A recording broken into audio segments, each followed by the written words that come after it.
പ്രിയ പ്രേക്ഷകരെ, കഴിഞ്ഞ നിയമസഭാ തെരഞ്ഞെടുപ്പിന് മുമ്പ് കേരളത്തിലടക്കം വലിയ തോതിൽ ചർച്ച ചെയ്യപ്പെട്ട ഒന്നായിരുന്നു FCRA നിയമ ഭേദഗതി എന്നത്. തെരഞ്ഞെടുപ്പ് മുന്നിൽ കണ്ടുകൊണ്ടാണ് കേന്ദ്ര സർക്കാർ ആ വിഷയത്തിൽ കൂടുതൽ മുന്നോട്ട് പോകാതിരുന്നത് എന്ന തരത്തിലുള്ള പ്രതികരണങ്ങളും അന്ന് പുറത്തു വന്നിരുന്നു. കാരണം ഇത് ക്രൈസ്തവ സഭകളെ അടക്കം ബാധിക്കുന്ന ഒന്ന് എന്ന നിഗമനത്തിലേക്കായിരുന്നു അന്ന് എത്തിയിരുന്നത്. അതായത് FCRA നിയമ ഭേദഗതി ബിൽ ലോക്സഭയിൽ അവതരിപ്പിച്ചുവെങ്കിലും അതിന്മേൽ ചർച്ചകൾ ഉണ്ടാവുകയോ ഭേദഗതികൾ വോട്ടിനിടുകയോ ചെയ്ത സാഹചര്യം ഉണ്ടായിരുന്നില്ല. കേരളത്തിലെ നിയമസഭാ തെരഞ്ഞെടുപ്പിനെ അടക്കം ഇത് ബാധിച്ചേക്കും എന്ന നിരീക്ഷണം ആയിരുന്നു ഉണ്ടായിരുന്നത്.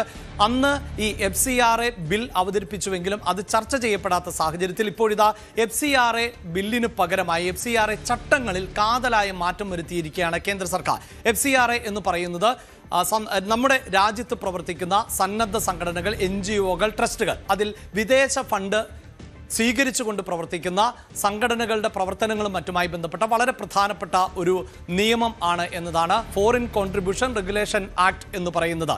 അവിടെയാണ് ഭേദഗതികൾക്ക് കേന്ദ്ര സർക്കാർ തയ്യാറെടുത്തത്. പക്ഷേ വിവാദങ്ങളെ തുടർന്ന് അത് മാറ്റിവെച്ചു എന്നുള്ളതാണ്.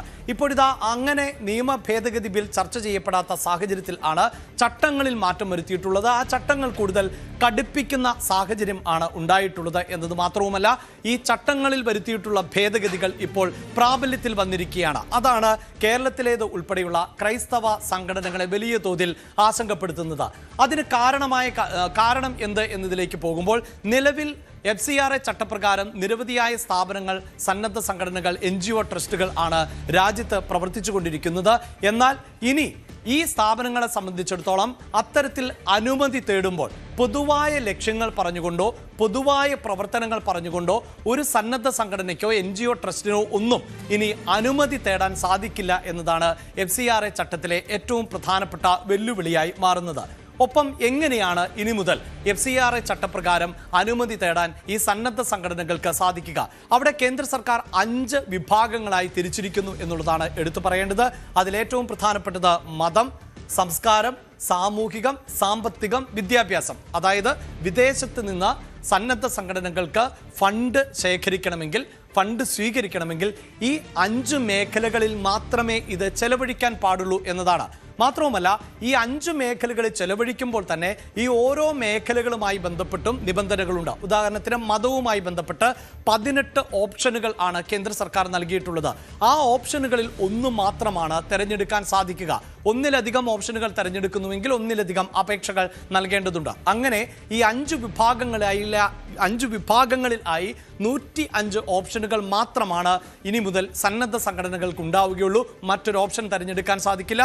ഒന്നിലധികം ഓപ്ഷനുകൾ ഉണ്ടെങ്കിൽ അക്കാര്യങ്ങൾ ഉൾപ്പെടെ വളരെ കൃത്യമായി രേഖാമൂലം കേന്ദ്ര സർക്കാരിന് നൽകേണ്ടതുണ്ട് എന്നതാണ്. അതോടൊപ്പം തന്നെ ഈ ഓരോ സന്നദ്ധ സംഘടനകളും FCRA ചട്ടപ്രകാരം ഫണ്ട് സ്വരൂപിച്ചുകൊണ്ട് എവിടെയൊക്കെയാണ് പ്രവർത്തിക്കുന്നത്, ഏതൊക്കെ സംസ്ഥാനങ്ങളിലാണ് പ്രവർത്തിക്കുന്നത്. അതായത് കേരളത്തിൽ ഉള്ള ഒരു സന്നദ്ധ സംഘടനയ്ക്ക് കേരളത്തിന് പുറത്ത് ഏതൊക്കെ സംസ്ഥാനങ്ങളിലാണോ ഈ സന്നദ്ധ സംഘടനയുടെ പ്രവർത്തനങ്ങൾ വ്യാപിപ്പിക്കേണ്ടത് എന്നാൽ അത് നേരത്തെ തന്നെ അറിയിച്ചിരിക്കണം എന്നുള്ളതാണ്.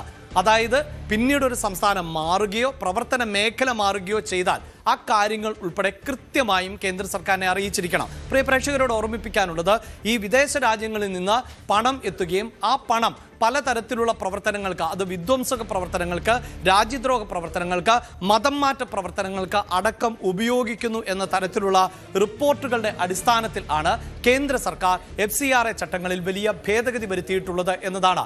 അതിൽ തന്നെ എടുത്തു പറയുന്ന ഒന്ന്, മതപരിവർത്തനത്തിനു വേണ്ടി ഈ പണം ഉപയോഗിക്കാൻ പാടില്ല എന്നുള്ളതാണ്.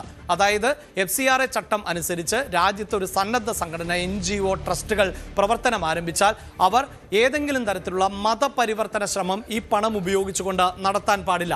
പ്രത്യേകിച്ച് ആ പ്രസ്ഥാനങ്ങൾ പ്രവർത്തിക്കുന്ന മേഖലയിലെ തദ്ദേശീയർ, ഒപ്പം ആദിവാസി സമൂഹം, ഇവരുടെ വിശ്വാസ രീതികളിൽ ഈ ട്രസ്റ്റുകളോ സംഘടനകളോ ഏതെങ്കിലും തരത്തിലുള്ള ഇടപെടലുകൾ നടത്താൻ പാടില്ല. അവരുടെ ആരാധനാ സമ്പ്രദായങ്ങളിൽ ഈ സംഘടനകൾ ഇടപെടൽ നടത്താൻ പാടില്ല.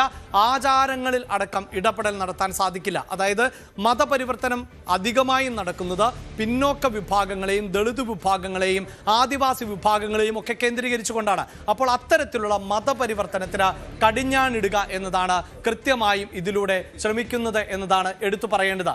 ഇനിയിപ്പോൾ ഈ സന്നദ്ധ സംഘടനകൾക്ക് അനുമതി ലഭിക്കണമെങ്കിൽ മറ്റു ചില കർശന നിയന്ത്രണങ്ങൾ കൂടി ഏർപ്പെടുത്തുകയാണ് കേന്ദ്ര സർക്കാർ എന്നതാണ്. അത് ഈ സന്നദ്ധ സംഘടനകൾക്ക് സമൂഹ മാധ്യമ അക്കൗണ്ടുകൾ ഉണ്ടെങ്കിൽ ആ അക്കൗണ്ടുകളുടെ പൂർണ്ണമായ വിവരം കേന്ദ്ര സർക്കാരിന് നൽകേണ്ടതുണ്ട്.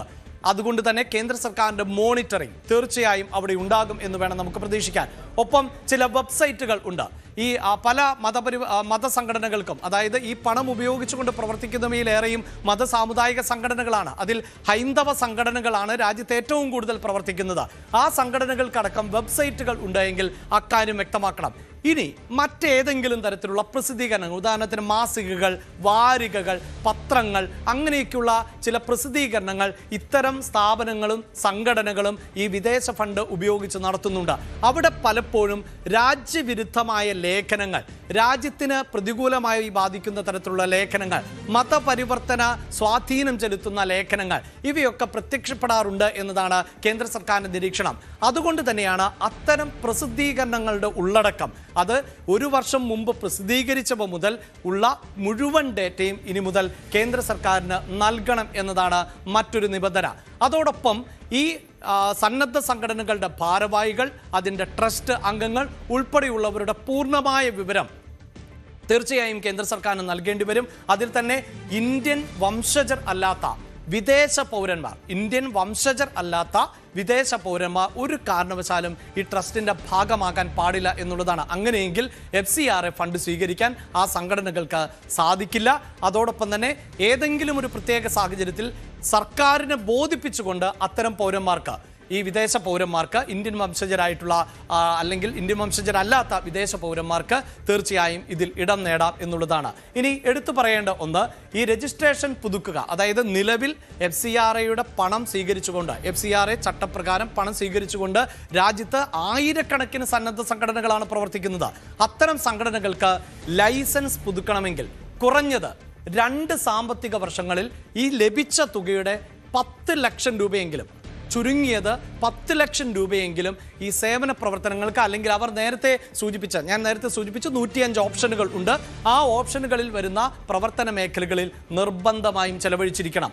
മറ്റൊന്ന്, പ്രവർത്തനരഹിതമായിട്ടുള്ള സ്ഥാപനങ്ങൾ ലൈസൻസ് കയ്യിൽ വെക്കരുത്. പല സ്ഥാപനങ്ങളും വർഷങ്ങൾക്ക് മുമ്പ് ലൈസൻസ് സ്വന്തമാക്കുകയും അത് പുതുക്കാതിരിക്കുകയും നിരന്തരമായി വിദേശ ഫണ്ട് സ്വീകരിക്കുകയും ഒക്കെ ചെയ്യുന്നു. എന്നിട്ട് ഇതെല്ലാം വകമാറ്റി ചെലവഴിക്കുകയാണ്. വിദ്യാഭ്യാസ പ്രവർത്തനത്തിന്, മതപരമായ പ്രവർത്തനത്തിന്, മത സംഘടനകളുടെ ഉന്നമനത്തിന് വേണ്ടി, ദേവാലയങ്ങളുടെ പുനർനിർമ്മാണത്തിന് ഒക്കെ വഴിമാറ്റി ചെലവഴിക്കുന്ന ഒരു രീതിയുണ്ട്. പക്ഷേ ഇനിയും ആ രീതിയിലൊക്കെ പണം ചെലവഴിക്കാം, പക്ഷേ അതിന് കൃത്യമായ ഡേറ്റകൾ നൽകണം എന്നതാണ്.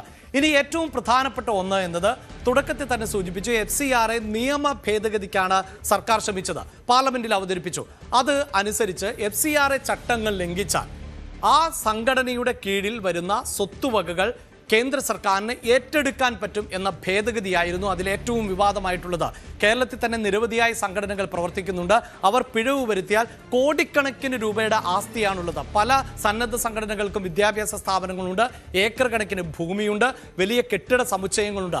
ഇതൊക്കെ സർക്കാരിന് ഏറ്റെടുക്കാൻ പറ്റുമായിരുന്നു. അതാണ് ഏറ്റവും വിവാദമായ ഒരു ബില്ലിലെ വ്യവസ്ഥ എന്നതാണ്. പക്ഷേ ആ ബിൽ ഇപ്പോൾ പാസ്സാക്കപ്പെടാത്ത സാഹചര്യത്തിൽ ചട്ടത്തിൽ മാറ്റം വരുമ്പോൾ ഏതാണ്ട് 30% വരെ വിദേശ സംഭാവനയായി ലഭിക്കുന്ന തുകയുടെ 30% വരെ, ഉദാഹരണത്തിന് 1 കോടി രൂപ സംഭാവനയായി ലഭിച്ചിരുന്നു, അങ്ങനെ ഒരു സംഘടനയാണ് പിഴവ് വരുത്തിയതെങ്കിൽ 30 ലക്ഷം രൂപ വരെ പിഴ ഈടാക്കുന്നതായിരിക്കും എന്നതാണ് ഈ ബില്ലിലെ വ്യവസ്ഥകൾ. ഇതിലാണ് വലിയ ആശങ്ക ഇപ്പോൾ സന്നദ്ധ സംഘടനകൾക്ക്, സാമുദായിക സംഘടനകൾക്ക് ഒക്കെ ഉള്ളത്.